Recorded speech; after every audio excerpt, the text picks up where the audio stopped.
make it through to that knockout stage. Ascension on the blue once again for the second time the tournament. Rainbow 7 on the red. Gangplank ban immediately from Ascension. They respect Jural in that top lane. Of course, he played Gangplank just before in their last game against Chaos Latin Gamers. Had an outstanding performance. Camilla's another champion that you have to bring about as well. GPL, they're on the blue side. It's the second game in a row that they will be on the blue side today. And their first pick priority is something that we're going to have to continue to explore, because there is a chance that the Sejuani actually goes up higher priority in this draft, as both teams have now played it. Last time they went for the Camille first for Rocket, had a big influence in their game as well. Swain, Azir removed by both these teams. There's the Vladimir against G4 as well, one of the key components of that Ascension composition in game one. I mean, I see this, and it's about pushing G4 to his limits now with his champion pool. Azir gone, Vladimir gone, Swain gone. He has an abundance of champions that he can play. He's been around the block historically for years. You know that he's going to have a champion there, but what is it going to be is the question. And during the regular season, he had 10 different champions played over 14 different games. I don't think you're going to get him rid of all of his champion pool, but you can definitely stymie it a little bit, get rid of some of the comfort champions. Exactly. What I mean by this for G4 is his Vladimir was better than his Swain. The Vladimir scaled into team fighting, scaled in the late game, and G4 hard carried that team once they got there. So we're now at a point with Caitlyn removed, Rakan and Kai'Sa still available, and Camille is the ban. Do Ascension just insta-lock Kai'Sa here? You kind of have to. You know, the Rakan is a very big pick. Rich is very good on it, but how do you not lock in Kai'Sa is beyond me. So no surprises, of course. You will see that one going across, but it's not just the Rakan that you give over now. It is the active duo of them. Rakan, much higher win rate out of the two of the birds in the bottom lane, but combined, they can work out very well. We've started to see White Lotus really step up to the plate today, perform like we expect him to. And if they can get a heavy push bot lane against Kai'Sa, who is not the strongest laner, maybe Rainbow 7 can play around that bot side of the map. And I really feel like that should have been perhaps a Karma instead of the Morgana. You can go for both. You can make a team composition around your AD carry, sure, but the Karma being stronger in laning phase perhaps could be an option. But Morgana is always going to be good into the Rakan engage. The fact that you can lock him down with the bindings, he can't always jump forwards. It's still a good pick. Just a personal preference there with the Karma. There's the Morgana and the Rise locked in for Ascension. G4 is going to sit on that mid lane mage. Rainbow 7 need a way to answer. Maybe look towards mid, maybe even go for a jungler here, because they can pinch the pool in that second rotation. The Sejuani is up. Yeah, definitely could. Of course, with no team having a jungler available, red side does get that major advantage. It's in the Sejuani. Well, we've actually gone towards the Anivia for Rainbow 7. Saya going to be picking that one up. Plugo was the other god that we saw of Anivia recently in this tournament. Kira also an Anivia main. There are a bunch of bird players, and that's currently 3 birds in a composition, and I can't think of birds for the rest of the game, though. There's no other birds, is there? Grab a Azir. He's banned. Oh, that's true. You can't play Azir then. I'm sure there are more birds that we're just not thinking of at the moment. Maybe Rainbow 7 will go for a quad or a penta-bird composition. I doubt it. I'm not going to start to see those junglers removed, though. Olaf and Skarner. Like to see a Trundle does work actually really well with the Anivia as well, so wouldn't be surprised if Rainbow 7 prioritize that. I do think the priority is with Ascension to ban away the Trundle, and it's going to be jungle bans between the both of them, so depends where your focus lies. Now, if you're Rainbow 7 and you ban a jungler, you know that Ascension will as well. How many are left is always the game that you're going to be playing, and Sejuani is the expected ban. Trundle's the expected response, but then what are you going to go for after? Aggressive junglers is what you go for. Kha'Zix, Graves, these junglers that can really get up in your face and do a lot of damage. That's what I'd like to see. I mean, Zack's still there as well if you want to go towards something more tanky. And even then, you could leave Trundle up, hope that they pick it and go for something like the Graves into it. And right now, they actually choose to do something very similar to that. Let's see what Rainbow 7 decide to do here. They have that top lane counter pick that they can keep in their back pocket for Jural. Haven't really seen any top lanes banned apart from the Camille and the Gangplank. Rainbow 7, you have to expect they'd go towards their jungler here. That Trundle is the pick. Good prediction there, Rusty. If I was the side of Ascension, not knowing what my top laner is going to be yet, I'd personally be looking towards something like the Ornn, some extra ranged engage. It'd be very redeeming for their composition. They've got a lot of pick right now. They don't have that extra feature that gets them into the 5v5s, the raw team fighting. No Sejuani available, so they need some kind of ranged engage, you would have to imagine, or just follow-up damage. So Jax could go into the jungle here. We talked about the Graves being aggressive into the Trundle. Jax can, tank shred as well as the game progresses. Doesn't really give you that pure tank for the subjugate either from Ori. Ascension have their final pick. That Ornn looks like it could be the lock as well. The Jax really is the curious one here, of course. Possible to flex, not going to. Ornn does go towards the top lane. Jax into the Trundle. The Counter-Strike does wonders against a press the attack user as well. Timing on that very obvious. There's no outright counterplay there for Oddie, but still a strong jungler in his own right, and a bit more utility with the Anivia. Lots of zone control with that composition, and they've already got lots of damage. I'd personally just pick another tank into it. Sion is the other tank that's available, and that's exactly what Rainbow 7 will do. Two compositions with strong power picks that we have seen banned out. Gonna butt heads here. The loser is out of contention for knockouts. Basically out of MSI. They'll still have one game to play, but more for pride than anything else. The question is, what's stronger? Is the Rakan and the Anivia stronger, or is it the Kai'Sa pick that we see from Ascension Gaming that will really sway the tides of this battle? I mean, there is a couple of really risky things to be up against here if you are the Kai'Sa. The Anivia that just wants to wall off the rest of the team. The Trundle that wants to wall off the rest of the team as well. You could find yourself in the backline alone, but they have got a sick combo, the Ornn, the Kai'Sa. That is your standard duo that you see. Top laner that goes with the AD carry. That was the LPL standard that we watched all through playoffs, and there is just an abundance of backline access. Have to remember, if the Ornn hits that ultimate, Kai'Sa can jump in with the killer instinct. It gives you those plasma marks because you immobilize the enemy. And that's exactly what you're talking about the backline threat there, Rusty. This game, basically do or die for both these teams. Ascension in the GPL, the first time they have come to an international tournament. Rainbow 7 have been here many times before as Lion Gaming, but have never made it past play-ins. This is their shot, this is their moment. They best not miss it. Of course, the Thai region has been there before with Bangkok Titans in 2015. 3 of the 5 members still here today, but Ascension has never made it themselves. They've never been able to get there. And they've got a lot to prove. They want to play against the Vietnamese region to qualify to MSI, prove they are still the best of Southeast Asia. What a story that would be for them. We're going to get onto the Summoner's Rift. Third game of the day, Ascension Gaming and Rainbow 7 fighting for their tournament lives here at MSI 2018. I want to look forward towards this jungle matchup specifically. We thought maybe the carries would be in the top lane, but here we have a carry sitting on Intresso in the jungle, the Jax. Something that we've seen occasionally throughout the split.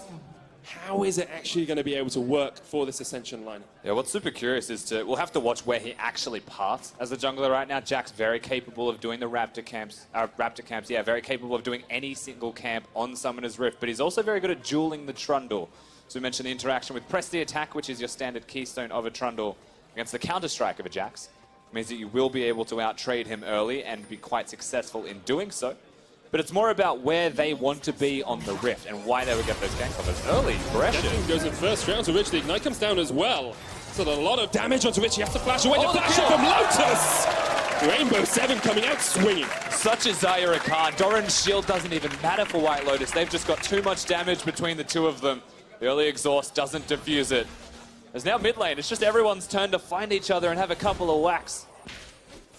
It's the fastest first blood we've had this MSI, and Rainbow 7, a statement of intent for the game as well. And this is blind. They have to assume that he's there. They almost get both of them. Nowhere to go for Rich besides running away. The exhaust was early, so diffused as much damage as he possibly could. That Ignite was even just going to run out, so he had to flash that wall, secure the kill. Well done from Rainbow 7. Just knowing where Ascension would be. And it makes them so much stronger in the lane, knowing that Rich now has no summoners to deal with them. You know, Genthix still has Flash, Lotus still has Heal. In a lane that we thought they'd be able to push in anyway, Lotus and Genthix now have the upper hand. The one summoner spell that does matter the most is that Heal is still available for one. So when you've got the Morgana Binding connecting, the potential for damage there's no actual kill threat as much. You don't have an Ignite to defuse the Heal. So you've still got full utility there for surviving, but not having many of those summoner spells, getting pushed in, still wanting to recall is something that Rainbow 7 are going to have to play around. And it just opens up so much opportunity on the map as well, because Oddie knows that bot lane, assuming they get their first back off, you know, by the time they have BF Sword, they should be well in advance in that lane. They should be able to harass down Lloyd and Rich. Maybe Intresso will spend some more time down towards this bottom side as well, because he knows his bot lane is behind. Both the junglers down here. And you have a feeling that Intresso's got a whiff of where Oddie is. You can see the Scuttle Crab was being done. He was looking to perhaps counter gank, but now the opportunity presents itself. Not just a counter, but he has information that Trundle's not here. But what he doesn't know is that Trundle has just gone Tom Cruising behind him. Going to meet in the tri-bush. Intresso against Oddie. Oddie immediately tries to run away. There's the press the attack into counter-strike. The knock-up, the flash from Oddie doesn't land the stun. And Oddie will be able to get the Scuttle Crab to jump away, but Intresso's continuing on the chase here. The rest of the team are on their way as well. There's the jump in with the leap strike. Oddie will just get forced out of his own jungle. Once you commit to the flash, it's not just about dealing damage, it's about pushing him out of that jungle, controlling the camps, and now Rainbow 7, look at Genthix. He has to come over and help, or just loses camps. The problem for Intresso is his bot lane cannot react to this. The counter-strike comes out, Intresso secures it, but White Lotus is just around the corner. He's going to get a double buff now. 2 kills and a double by 4 minutes is incredible for Rainbow 7. That's a big overreach. You're right, you get the first trade, you flash forwards, you get Oddie out of the jungle, but look at where your bottom lane is currently sitting. Look at where the wave currently stands. There is no way that Rich gets there. There is no way that Lloyd is able to come and assist. And after such a good start from Intresso, pushing forwards, everyone ready to rotate, he needs to know when it's too far, when he's been there for far too long. Even a possibility here to perhaps jump towards the scrying orb. I believe that you can do that as the Jax. I can't confirm that, but just goes down regardless, out of position. And White Lotus gets a second. And double buffs in the lane as well, so any damage he does was just going to stick on towards Lloyd and Rich, who are going to struggle in that lane now. White Lotus is backed. BF Sword, 4.5 minutes in. That's devastating if you're an Ascension fan. 1,000 gold behind, and you've got the carry. White Lotus, the guy who consistently steps up for this team at international events, who today is performing so well. You've got him ahead in the early game. And it's even just, like the analyst desk before mentioned, the team plays around him more now. It's not that he was strictly underperforming, it's that they've acknowledged that he is now good enough to carry one more time. And putting him on the pedestal, giving him a silver platter of kills, just 2-0 at 4 minutes. You mentioned the BF Sword. That feels so bad as a Kaiser. You need item spikes as Kaiser desperately. And now you just don't even get an opportunity to farm in lane. You're completely pushed out. It gets worse at level 6. And even past that point, transcending that, you get out of laning phase, there's just no pretty place. There's no happy space for you if you're Lloyd. Have to give credit as well to Rainbow 7 for their ability to change the carry in each game as well. On day one, it was very much just Saya consistently stepping up, consistently carrying. Now we're seeing a lot more out of White Lotus because of the priority they're giving to them, as you say. Even between games as well, the gangplank from Jirol's now the Scion. They recognize the composition is the most important thing. They take the tank top lane battle. Well, it's not going to do a lot against each other, but it contributes to the team fighting. The teleports is the place to look towards. So good awareness again, good drafting. If you're Ascension, on the other hand, you have to be wondering how you get back from this hole. You've got a Ryze in the mid lane who's already got his tier, so he is going to start stacking up. You don't have priority to go for the Mountain Drake, which is what Rainbow 7 will be doing now. Your jungle is behind and doesn't have a flash either. We said this last time as well, though. Ascension didn't really start the game off all too well. They were behind in gold. They definitely do not have the strongest early games of this tournament. But they somehow find themselves in positions to get picks. They get control slowly. They had decent vision as well in the first game of the day. And they're able to just get themselves back into the game through individual plays. G4 was the member that you had to look towards to be super clutch. And now he's in the mid lane. He's got the Ryze. They're both just scaling mid laners. But he has got the teleport and the mobility to get around the rift. Have a really big impact. Question is whether he's able to deal with Saya just pushing him in the mid lane as well. We need to see Ascension at some point start to make those proactive plays, because at the moment, Intresso's being spotted out. He's the one that's being caught, and Oddie just knows exactly where this jungler is all the time. Yeah, they saw him at Krogs, now they get to see him at Blue Buff. Everywhere that Intresso goes has been completely mapped out by Rainbow 7's vision control in the early game. They've got such good control in the bottom side river as well to control what's their 3 regular wards. They are set on that side of the map, so their bottom lane, which is 2-0, which is snowballing, against the Ninja Tabi's opponent who just knows it's over. Yeah, Lloyd's just like, this lane's done. I'm just going to get the farm I can. He's farming well. Got to give him credit there. He's staying even with White Lotus, but when you get Ninja Tabi's first on a Kaiser, you know that lane is not going to go too well for you. And you can see White Lotus and Genthix just willing to step forward whenever they get the opportunity. Lloyd has to just play incredibly passive. Already highlighted this, but it gets so much worse at 6, and you can see the experience bars halfway there. The big wave's starting to stack up for themselves. So as this crashes in, maybe one more wave, they'll get to the level 6 point. They'll be good to go. But when we relate this to the vision control that was there from Rainbow 7, what is Intresso to do? You know, what is he actually able to provide for them to assist them whatsoever? It's all defensive vision from him.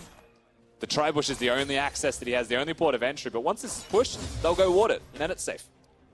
And alongside that, I actually feel that Ascension have made a mistake in the bottom lane in the fact that Rich has actually put 3 points into his Q and is not putting a lot of points into his Black Shield early on. The risk with that is if you get hit by a single Q from the Rakan, it burns through the Black Shield. So he doesn't even have to engage on you to get that Black Shield out, and then he can full engage and just get the charm off as well. So would have liked to see more points in the E from Rich rather than in that Q, just to keep them a little bit safer in the lane. Yeah, it's a minimum of 3 points now as the Morgana to put it into it, to make sure that it's not every combo, like one of the forms of crowd control will still connect. The Q provides damage, but that's going to be about it.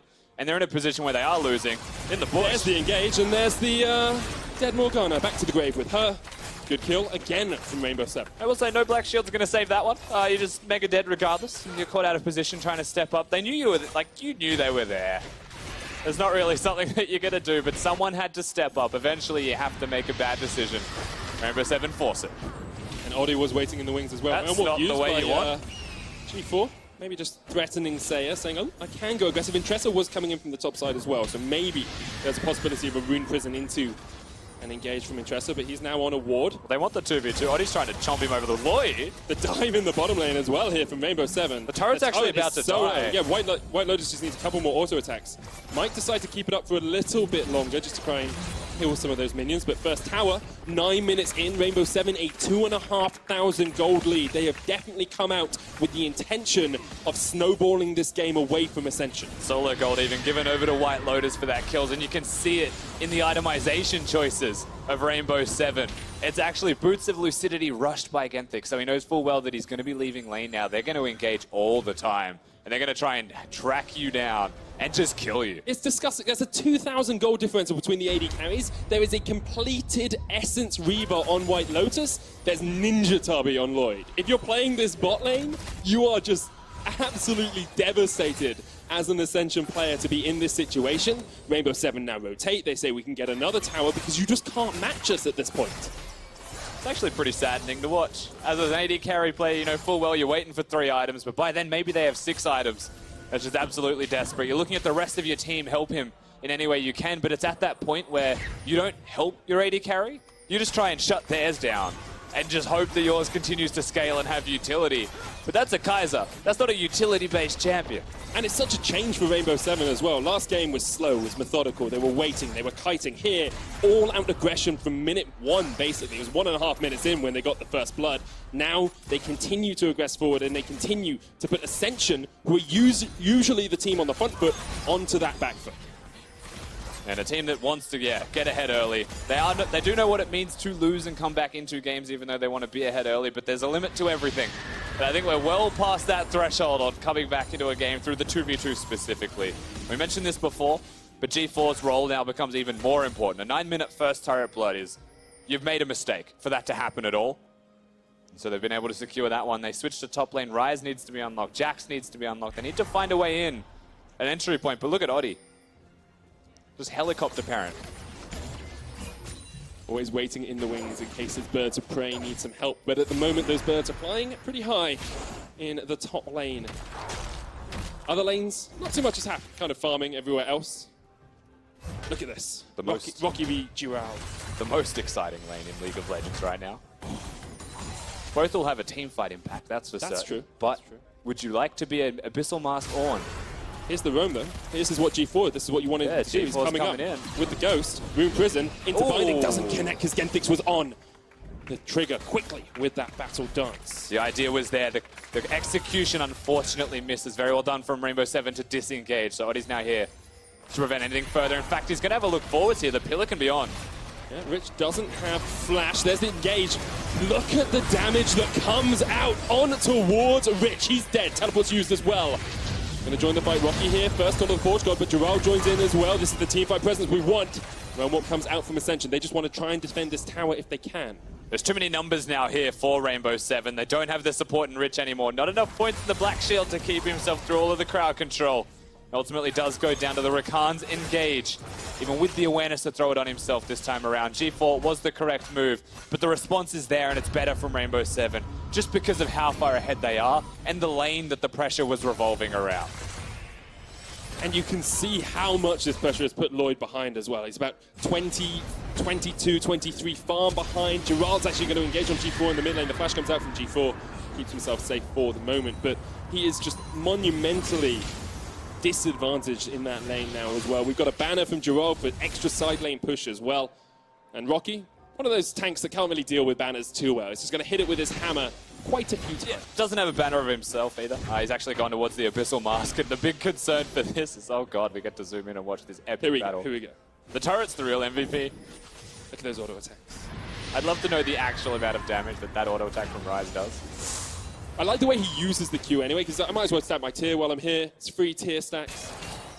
As a Cassiopeia, you can actually heal off it a bunch, because you're not doing any damage. So. But he didn't get the gold, so I'd imagine he's just a little bit tilted. Turret's also going to start falling down this top lane. There's no counterplay there for the side of Ascension. And back to the... I need to get this point out. It keeps getting cut off by things happening. Abyssal Mask against a fed Xayah. That's not ideal. No, it's not. That's not exactly the tank item that you want for yourself. That's an item that helps you against Gerald. So no one's going to be there to help Lloyd. That's the TLDR. You are by yourself. Yeah, it's not the best for Ascension, but great play, of course, from Rainbow 7. They've slowly, after an explosive start, slowly just whittled away at that tower in the top lane. Now have it. We're only 15 minutes in. They've already got 2 towers and a 4,000 gold lead. They're looking for the Rift Herald to help them push in mid. They have the engage potential from the Rakan. They've got the Anivia in case they ever need to wave play. They're just in a perfect spot to close out this game. And we're only 15 minutes in. Paul's in trouble here. No next flash to the on wall. him. There's the charm. There's the knockup. There is the dead Ryze. White Lotus is actually taking up this tower. Will use the Feather Storm to get away because Interessa flash forward. Void Seeker's not going to hit from the side either. Here comes the call of the Forge God. White Lotus has his flash and will get away. The Crystallize onto Interesso means he has to leap strike. And Rainbow 7 able to get away safely once again. Everything will just fizzle out in the end, but Rainbow 7 still being alive means that they have control of the map. The mid lane turret is going to drop down here once again. Just have to disengage, walk away, and try and consolidate your losses. Make the best of a bad situation. There's a Herald on Oni as well, and they didn't actually need to utilize that to get the mid lane outer turret. That could be placed anywhere that they want right now. Inners, 3 further gold advantages.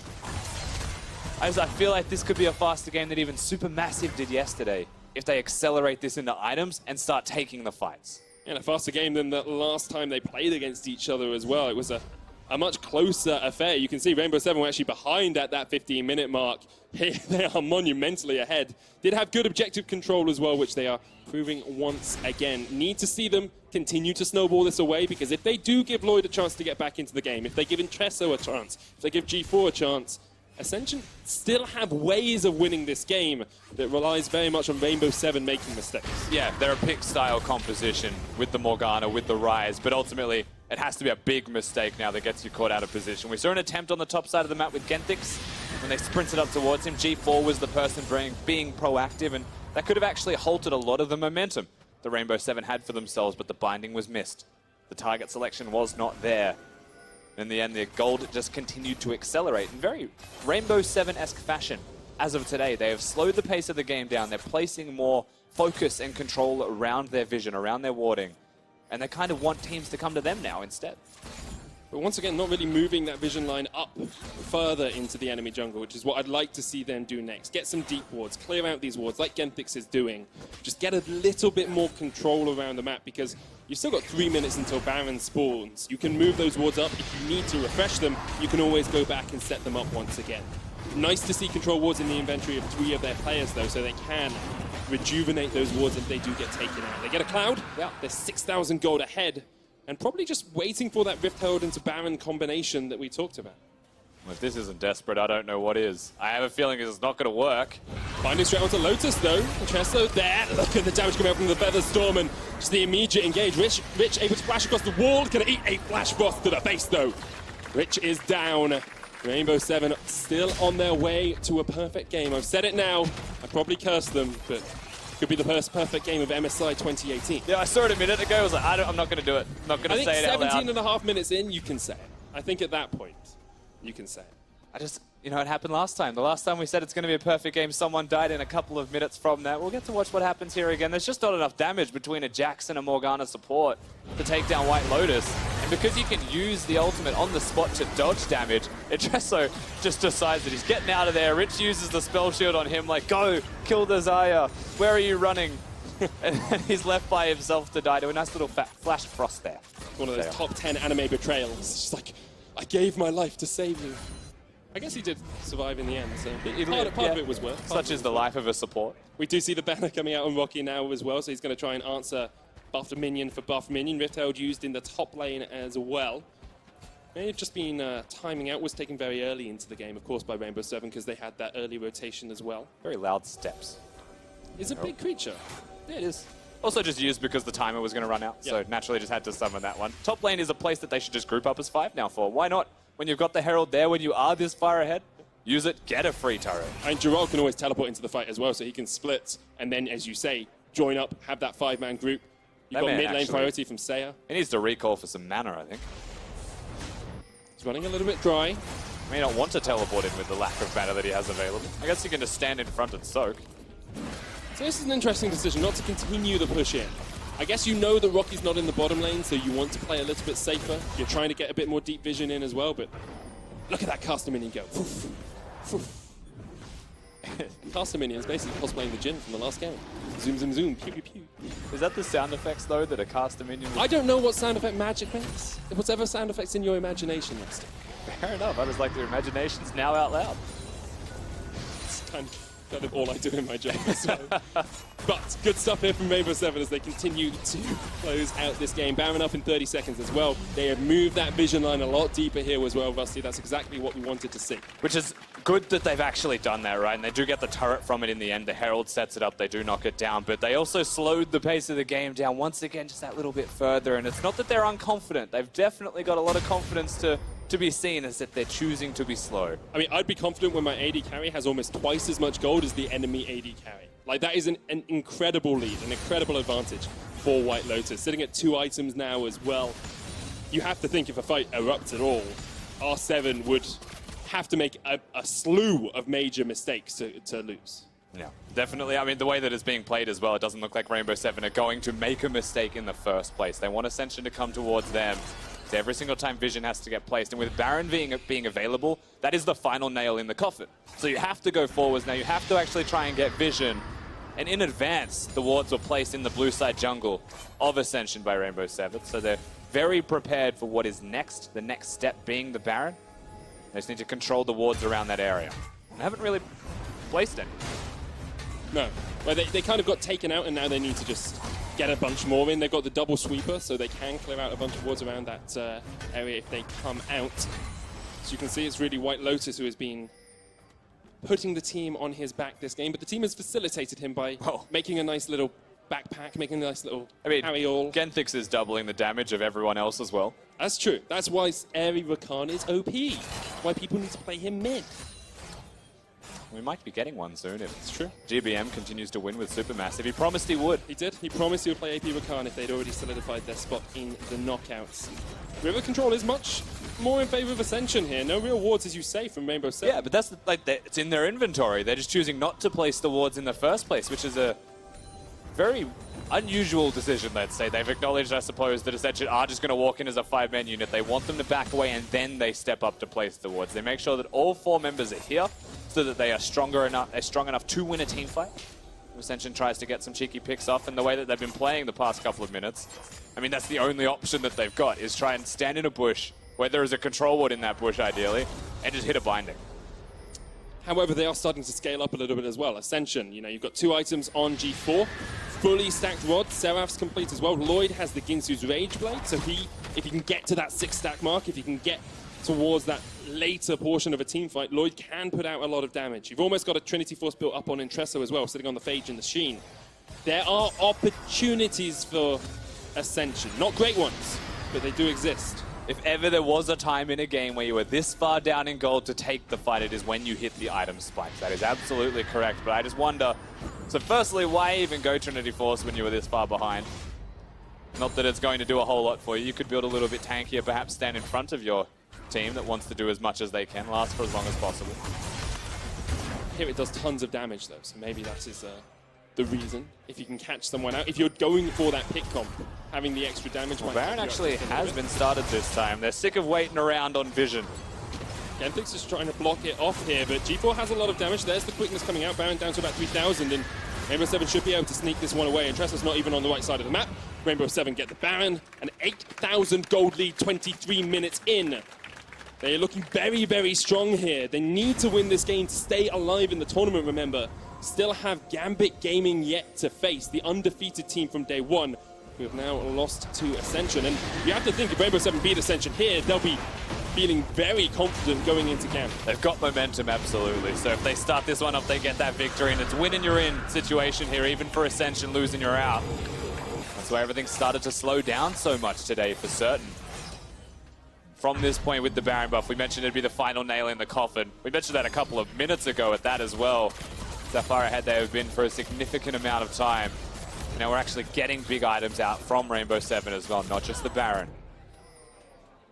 Yeah, starting to move towards those 3-4 item builds. You've got White Lotus sitting on an extra BF sword. Zeke's, actually double Zeke's from Rainbow 7, which is not always optimal. Looking for a second banner or maybe a locket on Oldie as well. Interested to see where that second Zeke's is going. Could go on Saya, but it's all auto attack based, so. Yeah, I don't think it matters all that much. It's just an incredibly optimal item to build as a Trundle in the jungle in the first place. Hero is going to build it, and Rakan is just way too good at using it with Xayah as a duo. So I think at the end of the day, you group them up onto whoever you can. Genthix should always have it on White Lotus. Oddie should always have it on Saya. That's where they sit at the moment. So Banner has been pushed in by Rocky in the mid lane, but Minion Dematerializer will swipe that one away. Yet to really see any sort of split push or 1-3-1 coming out from Rainbow 7. Instead, they want to group and catch out G4 in the top lane. Oh, he's well caught here. He is well caught, as you say, but can Realm Warp away. Maybe snuck his way to safety here. Saya doesn't check the right bush, and a great escape from G4, keeps himself alive and delays the Baron still. He was like halfway to the bush and chose not to go there in the first place. I guess they just conceded that the Ryze had done his disappearing act. Snuck his way and he was out alive. Definitely wasn't.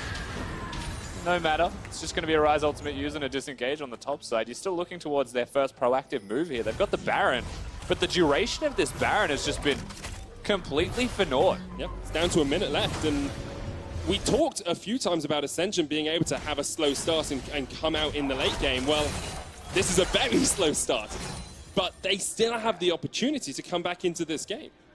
I mean, it requires something very special still from them. It requires it from them right now where they start to lose inhibitors and the game just ends like that. It's an Anivia Trundle composition as well, so ultimately it's very hard to get in on them, and it's very hard to get out when you're in and you've made the mistake. And from this kind of deficit, that's one of the toughest things for them to do right now. We see now that split push that we talked about. 40 seconds left on the Baron. Minions pushing in that top wave. It's Cannon Wave as well. Inhibitor tower down to half already. There's the wall to block him off. Intereso has to jump away. Full of the Forge God locks up 3. Rocky looking for a bit of engage. Gets the Feathers Fly out of White Lotus. Oddie on that front line trying to chase onto G4. Rocky jumping away. The charm used as well. Rainbow 7 already get one. White Lotus on a rampage. Another great crystallize. Rocky not in the best of shapes, nor is G4 though. Genthix jumps in once again. Intereso trying to get the stun off, but he can't get too much damage. Lloyd manages to pick up Genthix, but already 2 members of Ascension have fallen. Intereso getting chased away as well. Has to flash in the end. And Rainbow 7 have finally broken open the base of Ascension. They were looking for the third. They were trying to get Intereso down with it. Just the inhibitor is what's going to be there after those 2 kills. Well done from Rainbow 7 to finally utilize their composition to the fullest, particularly the Anivia walls from Saya. Able to lock people down, force summoner spells, and it's all just about the follow-up after those points. Trundle separates G4. Tresor then gets caught and has to dash away. And this is potentially a good engage from the side of Ascension with Rocky's Horn, but there's no actual follow-up in the composition to get past that point. So they just sprint forwards and they go in. The only real tragedy here is that Genthix goes down afterwards, just overreaching, trying to go a little bit too far to complement Jirel flashing forwards. They just have enough damage. It is a tragedy that he loses the perfect game because he dies right at the end as well. Rainbow 7 not going to get that accolade for themselves, but I don't think they'll really care too much about it. More interested in taking the wins. You can see White Lotus is in such a good spot just to rain down the damage in these fights. Now they can move into the side lanes. They've got supers pushing in the top. They've got a cannon minion down towards this bottom lane. No Baron left. but a 10,000 gold lead and 3 items on your AD carry spells success for Rainbow 7. Decent Baron power play from them as well. 3,200 gold. Able to utilize it. Again, took a long time. Actually almost used the Baron buff to the very end of it before they started to make the push. But now that they've got the inhibitor down, they've actually got the kills down, they can set up in the side lane and have minions push for them. Now they can press up. And right now, Etresso is just a top laner, so they're going to try and do it here. Oddie is the one caught out here. Low can't really join the fight. That's the call of the Forge God as well, but G4 goes down. White Lotus dodges out the Bram, and that is just Rocky falling as well. Rainbow 7 collapse in the bottom lane, 11-1.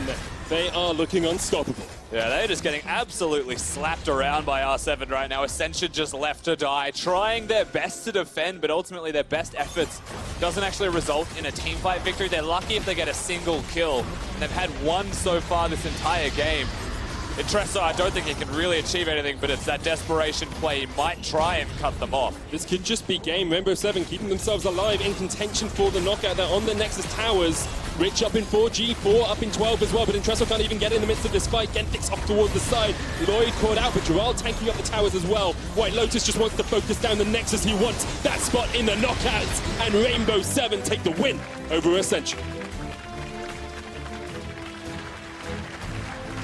You definitely take those ones if you are Rainbow 7. Now 3-2, keeping themselves in the mix. Getting that first place position from Group A, the MSI Play-Ins. And it was just clean. It was just easy. They had a very strong bottom lane showing. It started at level 1. And the rest of it felt like just a very simple follow-up from that point. And Rainbow 7 keep their fate very much in their own hands here as well. They've got Gambit Gaming up next. If they can take down Gambit, they can basically solidify themselves at least a tiebreaker, depending on how KLG's games go later. Commiserations, of course, to Ascension, who are knocked out by that, but today has been a lot stronger from them in terms of their ability to close out games. Yeah. I mean, honestly, it has been quite good from Rainbow 7 in how slow they've played Ascension. Still playing a very similar style. They played up in their first game against Gambit for certain.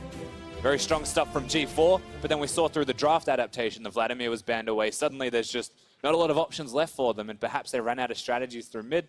Slowly lost because of what happened at level 1 in the